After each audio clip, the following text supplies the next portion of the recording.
Welcome back to our channel. In this episode we start in Tarbert on the Isle of Harris and take you on a hike on Clisham, the highest hill of the Western Isles. We sail to the remote Shiant Islands to watch the puffins and other seabirds and onwards to Stornoway, where we prepare for our passage to the Faroe Islands. Possible or impossible departures. And we take you on a trip to the mysterious Callanish Stones on the Isle of Lewis. And please don't forget to give us a like, share, subscribe and press the notification button. We look forward to your comments in the comments box. Today we're going to take you on a hike. We're going to walk up the hill behind us. It's the highest hill on the whole Western Isles. It's exactly 799 meters above sea level. And from here and back it's about 10 kilometers to walk. So it'll take us a couple of hours. And we hope the weather is gonna be fine, and there must be spectacular views from the top of there. We did quite a bit of research for this hike, as it is described as difficult, hard, and in some parts includes climbing rocks. The lower part of the walk is in boggy terrain, and there is no trail to follow.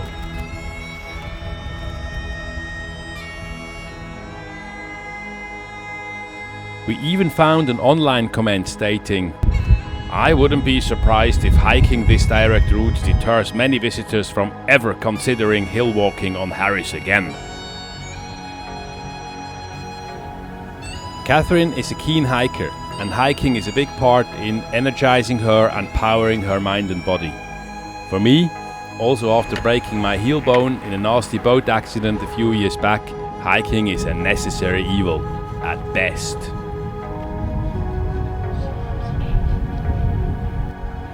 So, the initial situation could not be better for Catherine and not be worse for me. But after reading all these horror descriptions of the planned hill walk, there was no way I would let Catherine go on her own. On we go! And after having negotiated the swamps at the foot of the hill with dry feet, the actual climb was not too hard after all. And having reached the top at 800 meters, the view was simply stunning. Have a look yourself. Seeing the overwhelming beauty of Mother Nature always is more than worth the pain, sweat and swearing during the ascent. On our descent, our steps were critically observed by the king of the hills.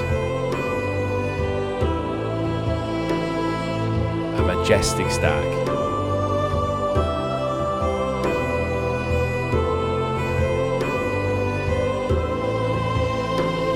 For what concerns us, we can't really relate to the online comment we found. When on Harris, we would always consider a hill walk again. Good morning, it is Friday, the 19th of May 2023, 7:15 in the morning. We just slipped our lines back at East Loch Tarbert harbour, where we spent the last few days. Today's plan is to sail to the Shiant Islands, that's where the puffins live, and then afterwards to sail on into Stornoway. Here is our route: East Loch Tarbert, Shiant Islands, Stornoway. About 37 nautical miles. And what we're doing is we're sailing out here.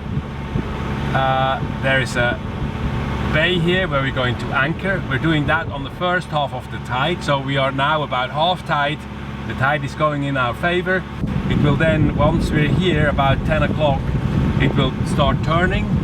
For the next 6 hours we will have it against us, but that's the time we use to go and watch the puffins, hopefully. And then once the tide in the afternoon, about 4 o'clock, takes back on into northerly, northeasterly direction, we will then set sail again and sail the second half up into Tarbert. Should be there about 7 to 8 in the evening.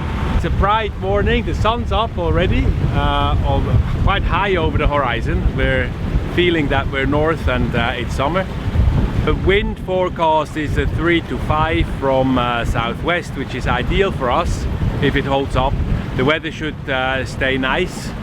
Maybe some drizzle towards the evening, in the late afternoon or evening, but I think we have a perfect day for our plan today.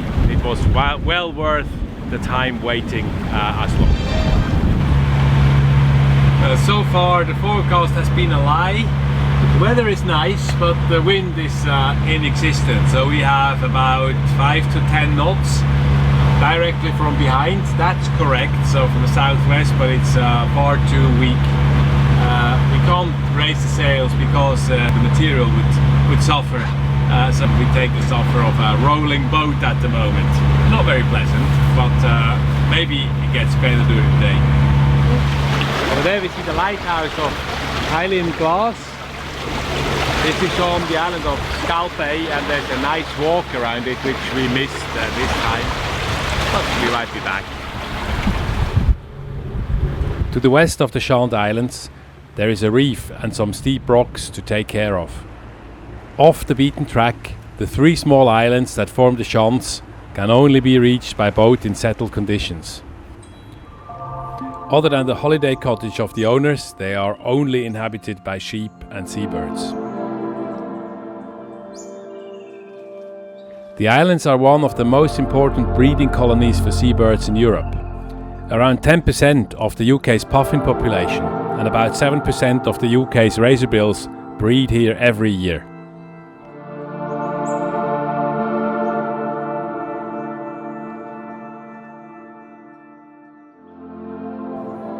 The islands are officially rat-free, but still we could find some rat poison traps just for safety. Probably the biggest dangers for the bird population on the islands after the avian flu is the risk of rats being reintroduced travelling to the islands by a visiting boat. Luckily, we are 100% sure that Polaris is rat-free.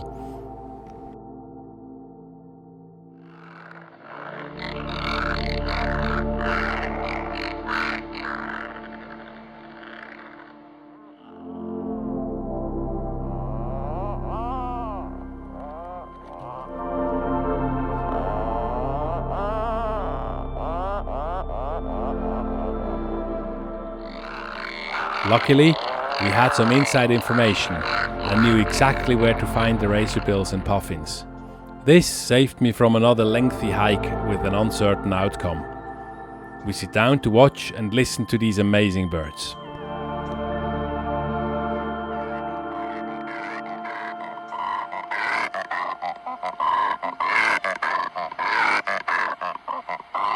Both species spent a lifetime with the same partner and raise just 1 chick a year. They only come on land for breeding and spend most of the year in the open waters of the Northern Atlantic Ocean. There is one difference though, in the way they nest. Razorbills build their nests in crevices and under rock boulders, while puffins nest in burrows on grassy cliffs. Puffins dress to impress. Their bills and feet are shining in a bright orange only during the breeding season. They remain grey for the rest of the year.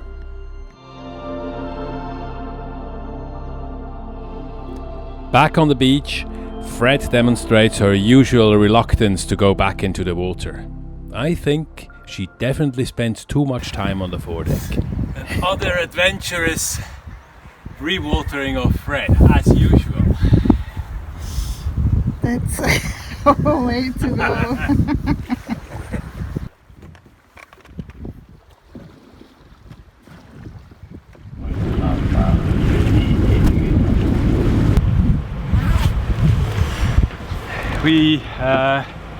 We closed the sail back because of the birds. I didn't want the sail to be pooed on. We have quite a little spray of seabird poo on the boat, so I'm glad it's not on the sail. All the way up to Stornoway.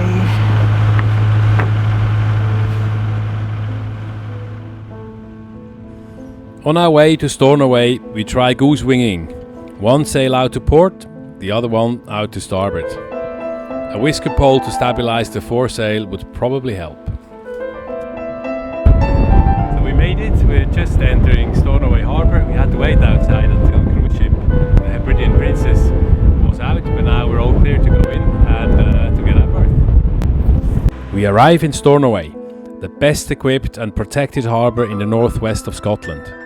It is an established port of call for yachts going further north to the Faroe Islands, Iceland, Greenland, Orkney, Shetland and Norway, and offers most of the facilities a yachty could wish for. With a population of around 7,000, it is the largest town and administrative centre of the Outer Hebrides. For us, it is a milestone, and at the same time the last stop before crossing the open North Atlantic waters to the Faroe Islands. Watch out for our next episode. We proceed to the old marina behind the ferry terminal and the fishing quay right in the town centre. The opposite muddy shore shallows quickly, and there is not a lot of space in the narrow fairway. As usual, we decide to make the final approach to our berth backwards. Polaris handles very easy in reverse, and this is our preferred way to berth her. As we approach the inner main pontoon, our dear friends Aurélie, Gaël and Manu are already there to take our lines. Not without the brief breakdown of communications in French though.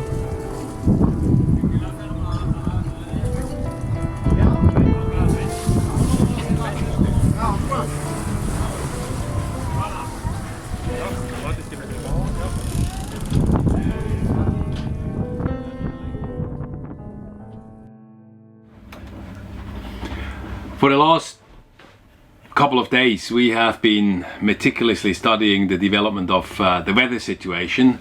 We're stuck here, or we're sitting here in Stornoway. We have been here for almost a week now, and we're waiting for a weather window to cross to the Faroe Islands.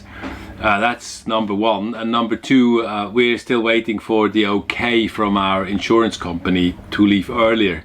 We have clearance to leave on the 1st of June or later, but we are now the 26th of May, and we would like to go 2 or 3 days earlier, and we have asked the insurance whether they would agree. We're waiting for 5 days now already for an answer, and I hope we'll maybe get an okay later today. Looking at the weather forecast, that's the big picture. So that's the UK. We're sitting right here and the Faroe Islands are up here. Normally what I do, I start looking at the big picture. So we see we have a low here over Iceland, and we have a high pressure here west of Ireland.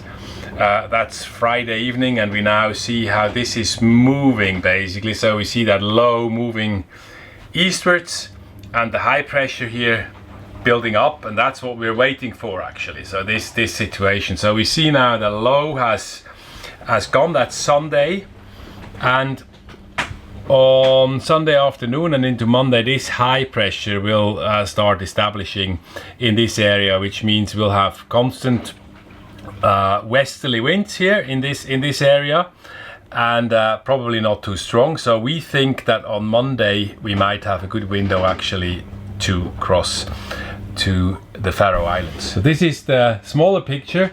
So we have here the Outer Hebrides, we have the Faroes here, and this is our route that we intend to take. That's the ECMWF weather model that we have. If we look at another one, at the icon, that's from the German weather forecast, it looks pretty similar from the wind strength point of view. So, and that's a good sign. It would be worse if they would completely differ, but actually from a wind strength, from a wind direction point of view, they now both say roughly the same, and that gives confidence that the forecast is precise. On Polaris we're using a program called Luck Grip that's available for iPhones, iPads and also the laptop. It allows to download grip files, that's weather files, and to show them on the screen, and also to compare various weather models and do a weather routing, and that's what we're going to do now.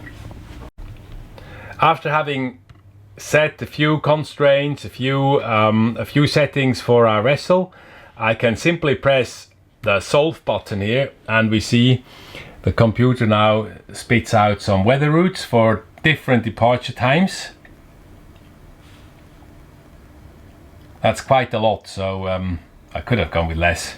So he's now finished calculating, and we see here now our solution table of all the possible or impossible departures. We just go for the first departure and we select the first model, so close this down. And our first departure that I set is Monday morning at 5 o'clock. We will basically move along these tracks just ahead of some no wind zone. So we hope we can be quick enough to escape the zone where there is no wind at all due to the high pressure. If we go earlier, there will be gusts, and see that here, that's Saturday to Sunday. So we prefer actually going on Monday. And then it's also the question of the waves. We don't want to have too big of a swell. So with the wind that we're just having now, that's building up over the weekend, there's going to be quite some swell, some big waves up here. And by waiting until Monday, we also should have some waves that are not too bad, maybe 2.5 meters and less. So that will be fine. So today we'll take you to a bus trip to the Callanish Stones. It's the most famous standing stone circle on the Isle of Lewis and on the Western Hebrides, and that's where we're going today. Let's go!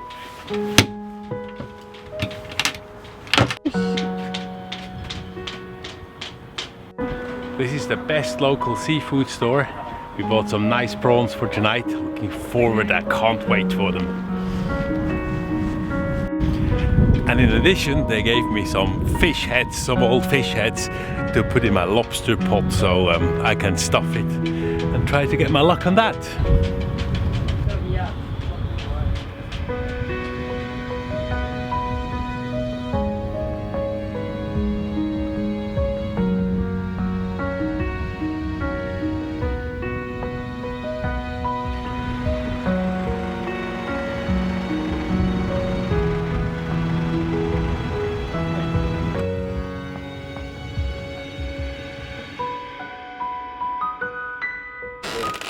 First we visit the visitor centre and museum to get an overview of the site.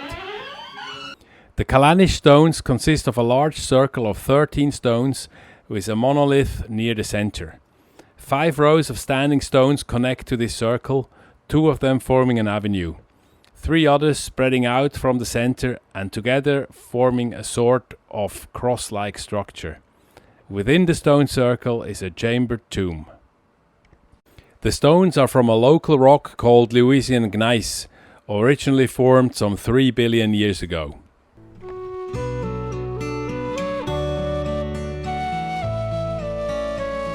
As with many standing stones, the original purpose of the Callanish monument is unclear and no one exactly knows when they were erected. In total awe, we walk between these silent witnesses of another time.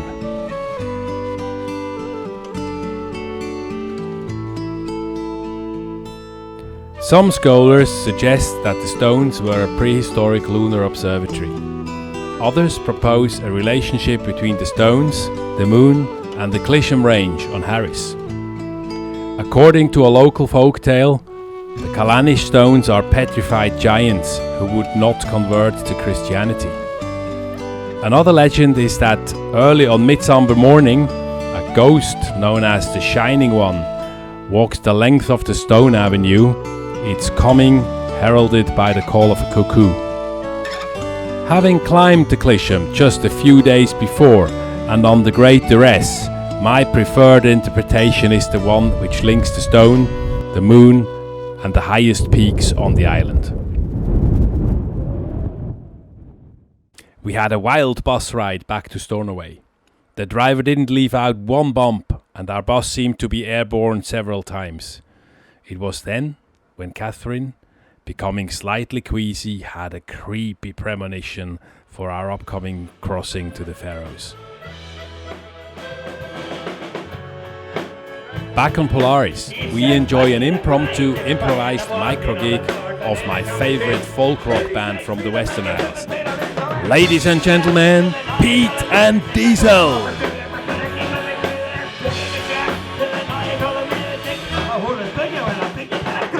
Thank you for watching. Coming up in our next episode, we take you on our most challenging passage ever, from Stornoway to Tverre on the Faroe Islands.